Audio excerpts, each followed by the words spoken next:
Hi, my name is Gibson, and I'm the creator of the Personal Development School.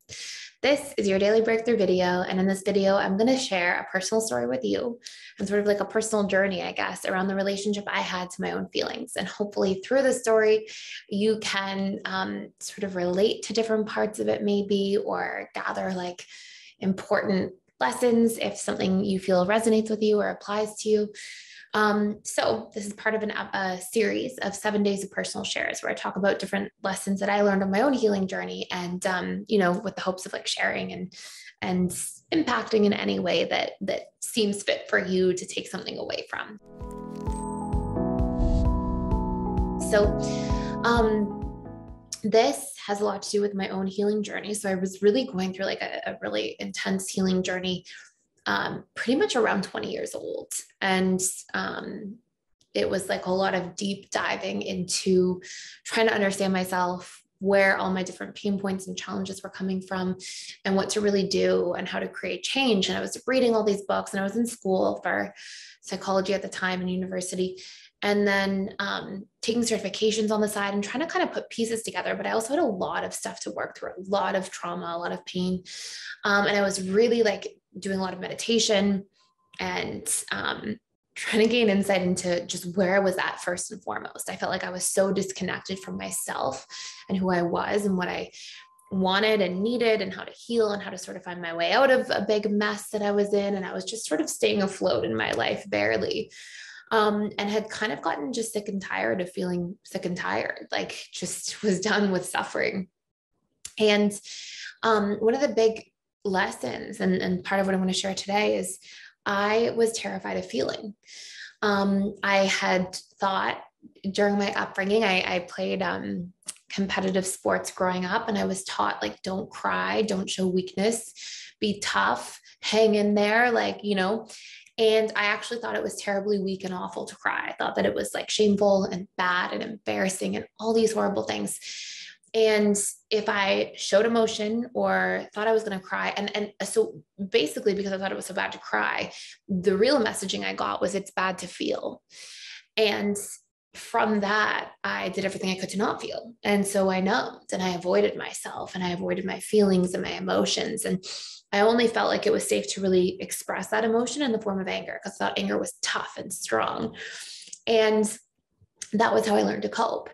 And so really like one of the only emotions I was really in touch with at a deep level was anger. And I have a friend who always says, by the time you get angry, a lot of things had to go wrong. And the way I think of it is like, by the time you get angry, there was a lot of repression that happened first, a lot of denial of emotions, denial of needs. And I'd spent so much time trying to suppress my feelings that they would always come out in some kind of different way. And that way was usually not very constructive. So one of the big lessons for me was like getting back in touch with my emotions and not being so afraid of them. It's almost like I had emotions and I was fearing, which is an emotion, my own emotions. And then I would try to push everything down as a byproduct. And then the only thing that would kind of come up in service would be anger. And it was the only thing I thought was acceptable, because I thought otherwise I was weak and embarrassing. And I feel like this is something that a lot of people go through. I was obviously fearful, avoidant attachment style at the time, if you didn't know this already, which is, you see the fearful, avoidant attachment style. It's like, it's weak to be vulnerable. It's bad to be vulnerable. You'll get hurt and be helpless if you rely on other people or if you're vulnerable. All these beliefs and concepts and ideas. And so I had sort of, put this big wall around myself. And not just between myself and the outside world, but between myself and like my own feelings and emotions.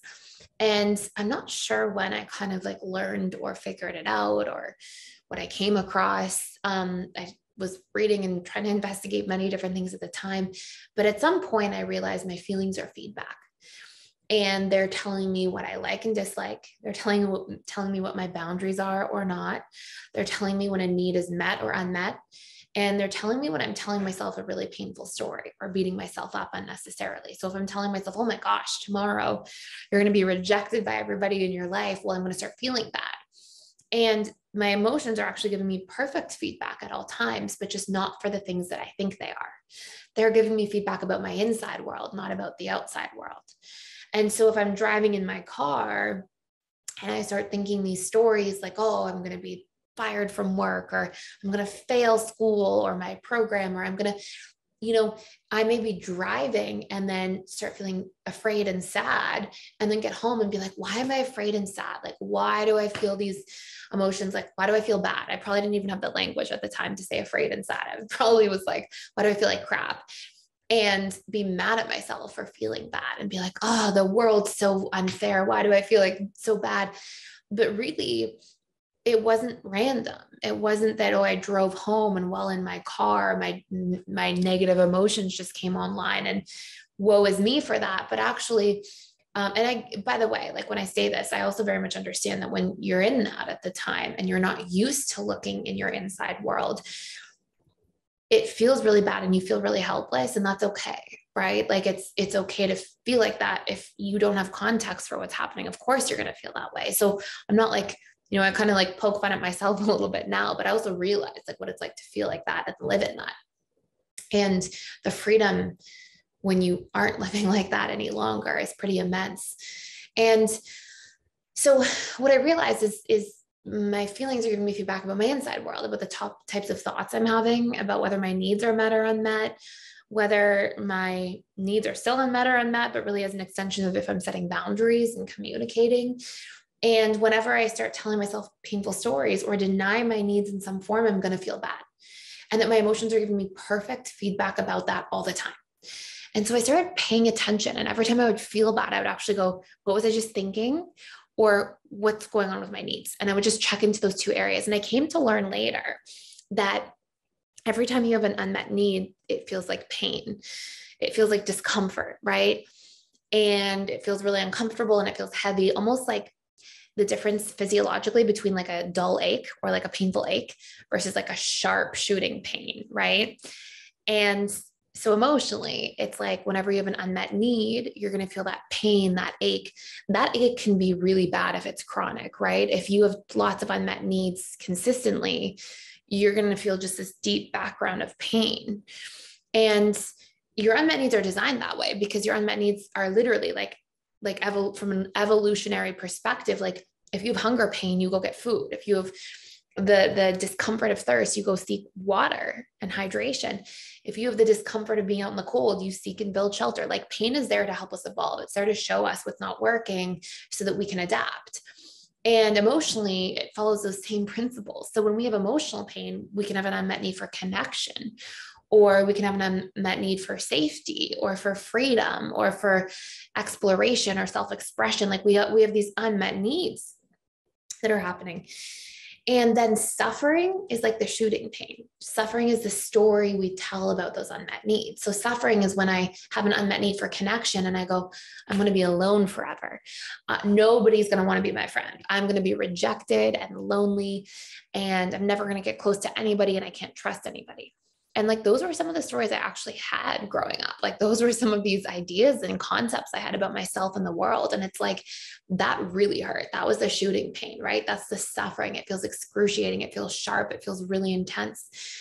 And I learned to kind of like differentiate the two, right? By the way, if you want to do a deep dive into this, we have a needs course. And it's called Discover, Embrace, and Fulfill Your Personal Needs. And it helps target some of these things. And you can check it out for free for 7 days using the link below. But anyway, so I would feel like the discomfort of pain, and I would come to recognize when I start feeling that, like that kind of creep in, I probably have a need that's unmet. So like, let me investigate my needs and check in with the things that I know are important to me. And then from there, sometimes I kick the table that the computer's on by accident. So from there, then I would also realize suffering. Like suffering would be like when I felt really bad all of a sudden. And it would be that I was like telling some story about how my friend's not calling me back because I'm not worthy of being a friend, or the person I'm interested in is going to just betray me. So why bother? Or, you know, these like dynamics, and that would really hurt. And you would sort of feel that as like a sharp, intense pain. And I would realize that by challenging that story, by being like, hold on, can I really know that? Or is this just this comfort zone that's trying to repeat itself for me? Is this just this idea that I've attached to at the level of like my subconscious mind or like ego mind kind of thing, right? And I would challenge those things and I would question them, and I would try to like find evidence that could counteract it so I could return to like a more centered space. Like, can I really know that everybody's going to betray me? And, what's proof that I could actually trust people sometimes and that it's possible? People will be imperfect, but I can trust people, and I can also trust myself to like show up and fix something if there's a problem. And so I would try to challenge these concepts, challenge. And I would try to be like, okay, if I have this discomfort in my life, something feels off, something feels not right, I've just got this emotional ache, right? What's the feedback? Like, what do I need? What would help me feel relief? If I could wave a magic wand and create an outcome for myself, what would it be? How would I be spending my time differently? What career would I be in differently? What job? What conversations would I be having? What would be resolved with friends or family or, somebody I'm dating? Although at the time I was like super probably not dating anybody when I was doing this work. I was very focused on myself for a while, just because I needed to be for like necessity kind of purposes. So I would do this like kind of like self-evaluation. And I came to like, rather than fear my emotions and resent them or feel like I was weak or shameful for having them, I would be like, this is cool. They're like my friends. They're showing me things. And every time I would feel bad, I would trace it backwards. That's what I called it in my head. I'd be like, oh, I'm going to trace it backwards. Like, what was I just thinking that's leading me to feel bad? Or what's not met in my life that would make me feel better? And even if I just had an idea of what the need was, and I just tried to come up with a creative idea to get it met, or just a future plan for getting it met, I would feel relief. Like, even if I was, let's say, like in a busy work week, because I was in work and school at the same time, and if I was like in this busy place, but I felt like I needed connection and I was feeling lonely, I'd be like, okay, so what would that look like for me? Okay, like having like quality time with a friend this weekend. So even if I just texted a friend and made a plan, it would be like, okay, even though I can't get that right now, I have a plan for this weekend, and I would feel relief. And if I was telling some story about how I'm not going to get through this thing that I'm doing, or I'm not good enough, or I'm going to fail, and I'd be like, okay, why is it possible to succeed? Why could it be something other than this story? And just by challenging it and giving myself some evidence, it was like I would course correct and I would feel relief again. And I was like, I'm just going to show up really well here for myself. And every time I feel a certain way, I'm just going to go inward and realize that my feelings are giving me feedback about my internal world, not my external world. And then I'm going to try to solve for that. So if I know it's either a need or a story, I'm going to try to correct the story or meet the need. And I would keep feeling relief and relief and relief. And eventually I developed a whole process for this. That's like my favorite tool in the personal development school. It's called the emotional processing tool. For anybody who is also a member of the school, maybe watching this video right now, you probably know I share this everywhere and push it everywhere, but it's so valuable for emotional regulation. And there's actually like 6 steps that are in there to really help you course correct, that target your stories, target your needs, and how to create strategies for them. But it was kind of born out of like this trying to figure out my feelings and what they were really telling me. And don't get me wrong, I understand that people can be, so I was actually diagnosed with depression when I was, I don't know, maybe 16, and was put on antidepressants for a while. And I'm not here to tell people not to take them or anything like that, but I got off of them and haven't used them in almost 2 decades, I guess, going on 2 decades. Yeah, I think that what's really interesting about that for me personally, I do think antidepressants serve when there's an emergency, when we are disempowered with our feelings and needs and stories, and we've got a lot of work to do there. And when we've got chronic unmet needs and then lots of painful stories, well, what happens is that produces negative emotions. And those emotions are, again, there to show you your internal reality. But then from those negative emotions are made up of neurochemical reactions. And so, if you're having these positive, encouraging, supportive thoughts with yourself, and you've got great supportive strategies to get your needs met in life, you're just not going to have the same neurochemical output. So there is a role that's there in terms of our neurochemistry. I do think there are other things that affect our neurochemistry, like our diet, our gut health, a genetic predisposition towards different things. So it's not just only this, but there sure is a lot of massive change in actual control that we have by paying attention to these things, getting into a relationship in these areas of our life, and doing that course correction work to figure out how to regulate ourselves, to figure out what feedback our emotions are giving to us, and to show up there for ourselves. And it's very, very powerful work. And this is, for me, what totally changed my relationship to my own emotions, to my inner world, and to my resting set point of my emotional state, which was at one point very depressed, and at another point, optimistic and joyful, and I'm a human and I still have negative feelings, and that's important. And that's still what course corrects me from time to time, but a very different set point. So I share this because I just feel like it's possible for everybody. I feel like it's really important for everybody. And I think that when you're in a place that's dark and hard, as I can relate to, having been an addict and had a bunch of childhood trauma that led me to addiction to try to numb and cope with that, and being a very intense, fearful, avoidant attachment style. And I'm certain I had CPTSD, like as somebody who's been there, and I'm not saying like that I suffered the most or anything like that, but I am familiar with what it's like to suffer. The reason I share a lot of these things, and part of why I'm saying like the 7-day personal story share, is just to say like, hey, like I got through that. And I feel a world of difference, a universe of difference than I once did. Like I used to be able to, I was showing this in another video a little bit. I won't go down the rabbit hole for too long, but just, I used to like, when it was fresh, like this has been like 12 plus years for me at this point ago. Right. But when it was fresh, a year into healing, 2 years into healing, I would talk about these things that I was and was just overcoming, or, and I would feel it. I still felt like that suffering was there. It was fresh. It was familiar. It was fragile to be healing. And now when I talk about these things, it feels like this, like, it feels like a story. Like, it feels like it's like, it was so like deep for me and personal and real and intense. And now it's like, oh, I went through that. Like that was that. But I think so much of my subconscious mind has been reconditioned and had such a different set point for so long that, it feels like this old distant self, right?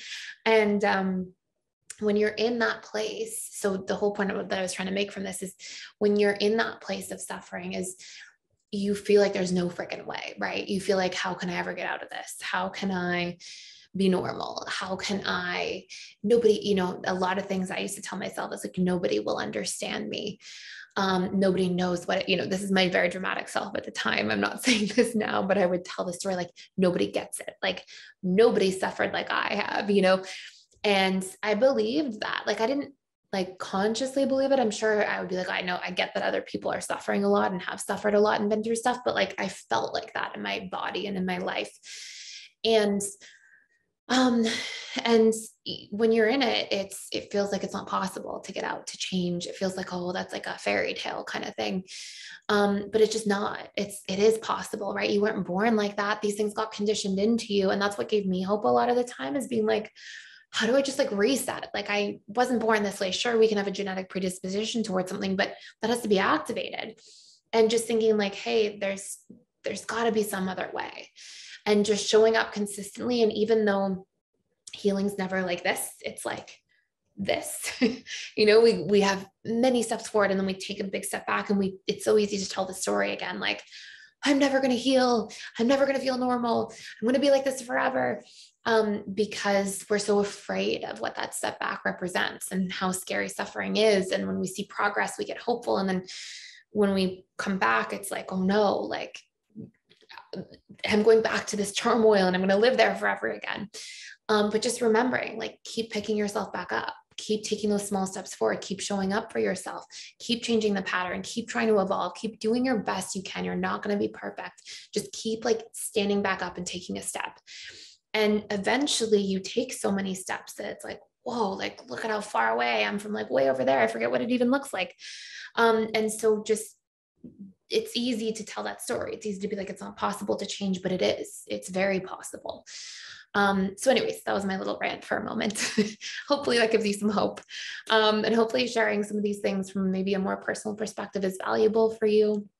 If you want to hear more about relationships or anything like that, please let me know. I can definitely do like a 7-day of personal shares of like relationship evolution for me, because I was still largely fearful avoidant when I got into the relationship with somebody who's not my husband. And yeah, thank you for listening and for watching. And please like, share, and subscribe if you're getting a lot of value from these videos. And I will see you in the next one.